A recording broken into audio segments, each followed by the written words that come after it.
Hey everyone, this is Peggy with Sweet Tea Makery and Sweet Southern Home Decor. Today we're going to do a tutorial on how to tie your wreath ribbon sashes. And we're going to use, for this tutorial, a 2.5 inch ribbon. This is a designer ribbon, has a beautiful pattern on the front and a silk pattern on the back.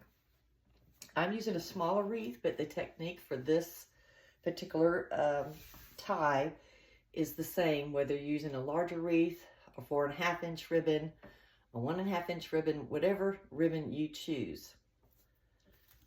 What I like to do in the simplest way I feel to tie these sashes is to turn your wreath over.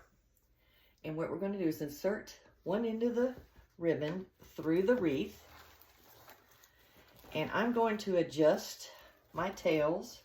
Now you can do these the exact same length, or you can adjust it slightly where one side is longer than the other, and that's the way I prefer. It's just a matter of preference.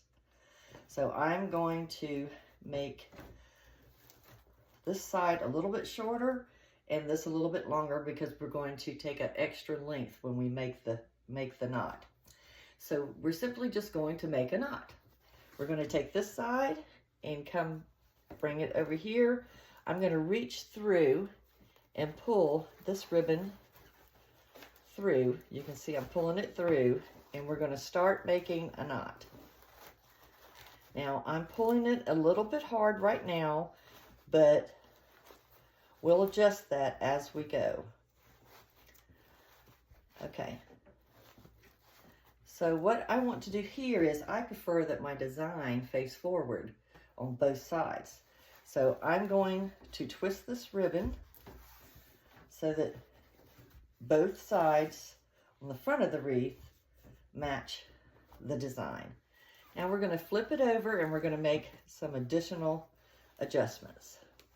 Now I have a pattern on here, so I'm going to work it so that that pretty butterfly shows up. So you can just do this by simply adjusting and pulling and adjusting. And you can easily manipulate the ribbon.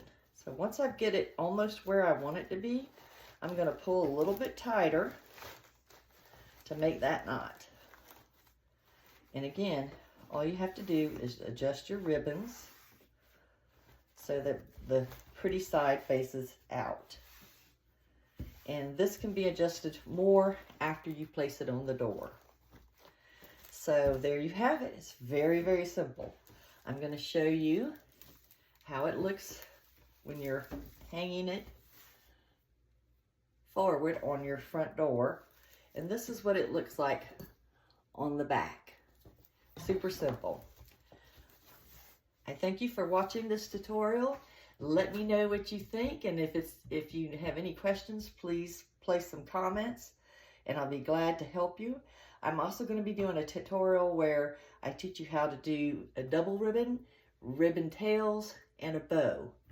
I hope to see you again soon. Thanks.